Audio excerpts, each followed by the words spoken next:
In the previous video, we explained how to utilize the buffer overflow in an application and remove those random character A and B and C and send a specific payload to compromise the system.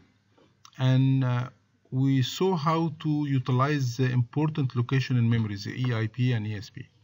What I'm going to do in this video is just to show you how to replace the payload, put another payload, customize the payload. So I'm just going to choose another payload, okay, just to make sure that you are okay with the concept.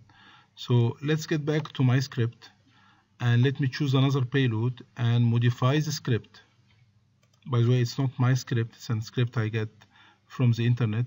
So let's get back here and this was a payload, Windows bind shell payload. And this was just opening a port on the remote machine, and then I can connect using the netcat or telnet or anything.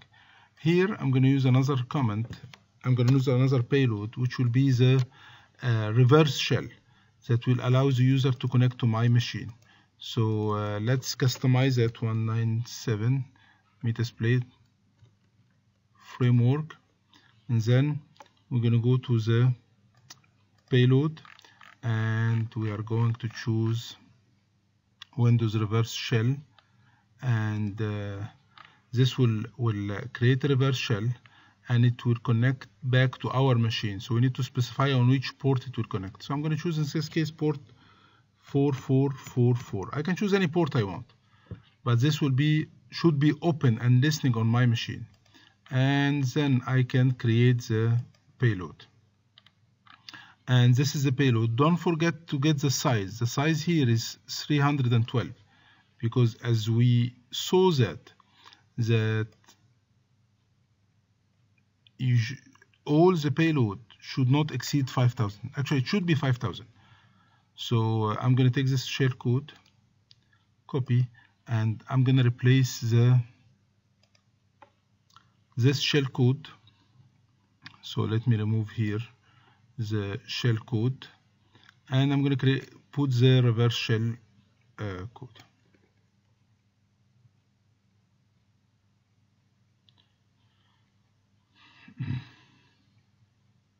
Definitely there is a way in Nano that allow you to delete line by line, but I tried many things and it's not working. So you can try that yourself. This will be easier for you.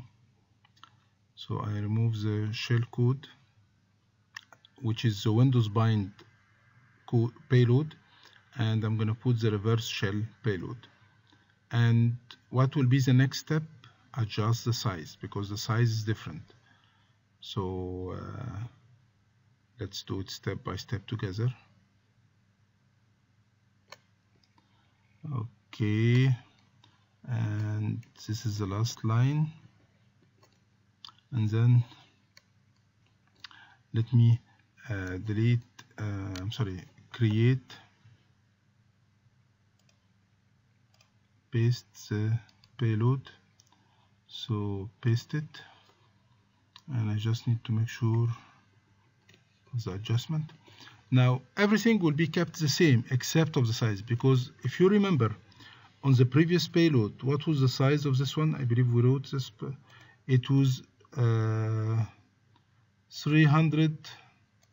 Didn't wrote it down, but it was 317. You can check the previous video. While this one is 312. So that means that we need to add 5 here. So total will be 5,000, and we can save that. Control X. We're going to keep everything the same, because nothing has been changed. We're still going to use the same jump ESP, same code will be the same. I just change the payload. But for the specific payload, what will happen is if I launch it and it works successfully, it should connect to my machine. So this is a good technique to bypass the firewall. So I need to open a port and to listen to this port. So before running this exploit, I'm going to write down this command nc NVLP and the port number 4444, and you can choose any port you want. And now it's listening. So I'm gonna run the application on the victim machine. It's already running, and then I'm gonna run my script, and if everything went well, I should have a reverse connection. So let me run the script, and let's see on the other shell, and you can see a reverse shell has been connected, and I'm now connected to the victim machine. So this is how to change the payload and to customize the script the way you want it. So thank you so much.